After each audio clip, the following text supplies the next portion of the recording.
So I'll be fighting for an end to the softwood tariffs and exemption to Buy America, like Harper has secured for us. But more importantly, I'll fight fire with fire. Hey there, guys. Welcome back to the Esoteric Opinion. 2 weeks ago, Donald J. Trump was elected the 47th President of the United States. His election comes with the promise that he is going to be imposing a blanket tariff on goods coming into the USA. Canada is heavily dependent on the trade we have with the USA. The past weeks have seen Canadian politicians at all levels worried about the potential ramifications of Trump and his trade policies. Justin Trudeau has vowed to work with Trump, but has, like usual, not substantiated any plan. However, Pierre Poilievre, leader of the Conservative Party, has offered a vision of how he would go about dealing with Trump, ensuring that Canadians will have a strong leader at the helm who is ready to fight tooth and nail for Canada, even if that means standing against Trump. Well, first of all, we should be exempt from all these tariffs. I can't believe that Trudeau signed a trade deal with Trump that leaves open the possibility of a 10% tariff. I never would have agreed to that. I can't believe he signed on to a trade deal that keeps the softwood lumber tariffs in place. Harper got those lifted in 90 days as Prime Minister. Trudeau's had 9 years and 3 presidents, and not only are the tariffs back in place, they've been doubled, killing forestry jobs right across British Columbia. So I'll be fighting for an end to the softwood tariffs and exemption to Buy America, like Harper has secured for us. But more importantly, I'll fight fire with fire.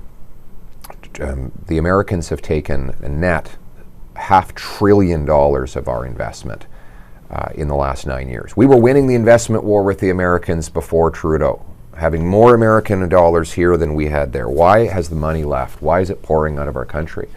Rampant tax increases by the Trudeau NDP Liberal government have pushed money out of our country to the point where American workers now earn $22,000 more than their Canadian counterparts. I want our money back.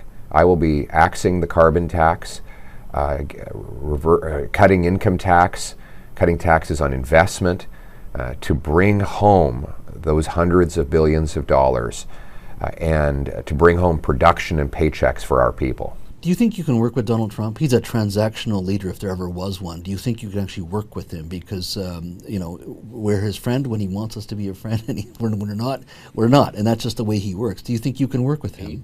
We have no choice. It's that we live next door to the biggest economic and military superpower the world has ever seen. Trump wants what's best for American workers. I want what's best for Canadian workers. And, we're not going to be suckers anymore and hand our money. I mean, Trump would love nothing more than keep Trudeau in power, because he can walk all over him and he can take his money. When Trudeau quadruples the carbon tax to 61 cents a litre, Trump's going to be on the phone with all of our companies saying, hey, I heard about the big tax hike up there. Why don't you come down here? There's 0 carbon tax. And you can leave the poverty and the hunger and the homeless encampments and the food bank lineups behind to start your business and deliver affordable goods south of the border. So that's what you're in store for with Justin Trudeau. Trump wants our jobs. Trudeau wants to help him take them. Let's not get distracted. The problems we have in immigration happened under Justin Trudeau before this election. I mean, President Trump has not even taken office yet. And the chaos in our immigration system has happened mostly in the last 3.5 years when President Biden was in power. So let's not turn our gaze away from the source of the problem, which is Justin Trudeau, who increased our population growth by 300% in a matter of a couple of years, who, by his admission, this isn't me, allowed massive fraud in international students, temporary foreign workers, and the refugee system. By his own admission, the Liberal immigration policies have caused massive housing, job, and healthcare shortages. And now he's basically denouncing his entire immigration policy and expecting us to believe that he can fix the problems that he caused. This rampant incompetence has caused human misery, both for newcomers and for multi-generational Canadians like you and I. The bottom line is we have to fix our immigration, get back to the best system in the world, the one that brought my wife here as a refugee legally and lawfully, the one that brought so many people here to pursue the Canadian promise. And we definitely need more frontline border guards. We need to secure Roxham Road and other points of entry. We have to make it clear that it is not allowed for people to just walk across our borders, and we have to look at legislative changes if necessary to prevent people from abusing our system. It is possible to be a refugee to the United States. It's not possible to be a refugee from the United States. We vacation there. It's not it's not a dictatorship.